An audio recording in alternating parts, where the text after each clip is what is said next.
رمضان رمضان رمضان يا حبيبي. بسم الله الرحمن الرحيم. الحمد لله رب العالمين ولا عدوان إلا على الظالمين.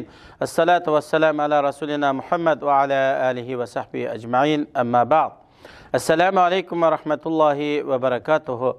Hürmetlik ustazlar ve qarindoshlar, bugünkü Ramazandagi kundalik programmamizdagi 3-chi qismi g'oyangiz, tilakingiz yuqori bo'lsin. Allah subhanahu ve taala Qur'oni Karimda shunday deydi: "Vallazina amanu ve amilus solihati ulaika ashabul jannati hum fiha xolidun." Oyatning qisqa tarjimasi: iymon etgan va yaxshi amallarni qilganlar ahli jannatdir. Ular cennette mengu kalıdı. Bakara suresi 82. ayet.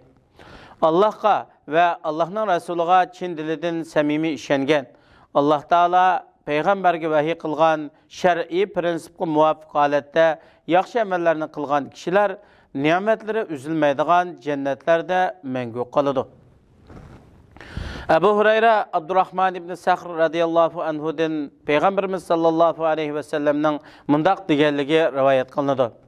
Men sizlarni bir ishdan cheklisam, cheklagan ishdan darhol ininglar. Men sizlarni bir ishga buyursam, buyurgan ishni kuchinglarning yetishicha ado qilishga tirishinglar. Haqiqatan sizlardan ilgirki kishilar qolaymqan savollarni ko'p so'rganligi va payg'ambarlar bilan ko'p ixtilof qilishganligi uchun halok bo'ldi. Buxoriy rivoyati.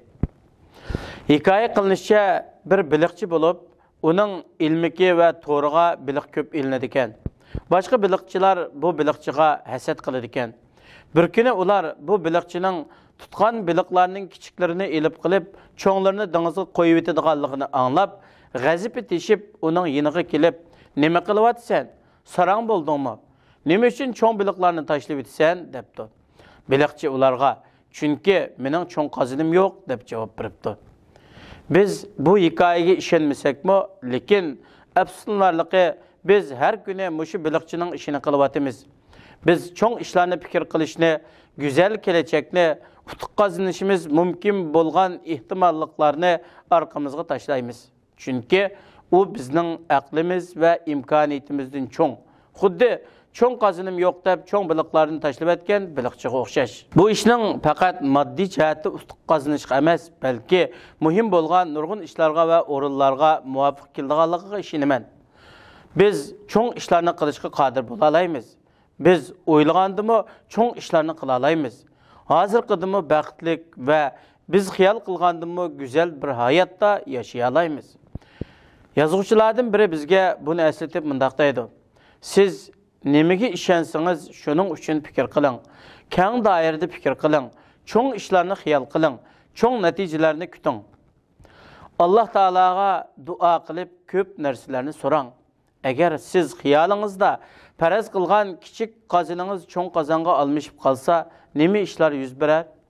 Agar siz maqsad qilgan va orzu qilgan narsadan azroq hosil bo'lsa, rozi bo'lmayman deb qaror qilgan bo'lsangiz, u ish yuz bersa qandoq bo'lar? Agar siz hayotingizning hozirqidimi baxtlik, harakatlik bo'lishini qaror qilgan bo'lsangiz, u ish yuz bersa qandoq bo'lar? Agar siz Alloh taologa bo'lgan yaqinligingizni kuchaytirish, ishonchingiz va umid orzularingizni ziyoda qilishni qaror qilsangiz, bu ish yuz bersa qandoq bo'lar? Agar siz u ishlarni bugundan boshlashni qaror qilsangiz qandoq bo'lar? Peygamber aleyhisselamның bu hadisini unutmaymiz. Peygamber aleyhisselam mundaq degan: "Allah Taaladan cennetni so'ranglar, uningdan Firdavs cennetni so'ranglar. Chunki u Allohning arshining ostida va jannatlarning eng olisi." Hikmat, aqlli kishi degan tiliga ega bo'lgan kishidir. Jahil, nadan, o'zining qadrini bilmagan kishidir. Fikr: mushu muborak oyda yenimizde xizmat qilayotgan ishchi xizmatchilarga nima qilib beralaymiz? Ularga dinimizni yaxshi ko'rsata olamizmi? Agar biz oz fikr qilsak, uning nurg'un yo'lini topa olamiz. Yaxshi muomala qilish, kulimsirash, salomga javob qaytarish, balki ularga burun salom berish, sadiqa, xayri ihson qilish. Inodan boshqa yana biz qilsak Alloh taoladan katta ajr savobga erishadigan nurg'un ishlar bor. Allah subhanahu ve taala hammalarni g'oylik, çoğun işlerini oylaydigan ve onu royap çıkırış için tirişçanlık kılıdigan himmetlik kişilerden kılsın. Vesselamu aleyküm ve rahmetullahi ve berekatuhu. Ramazan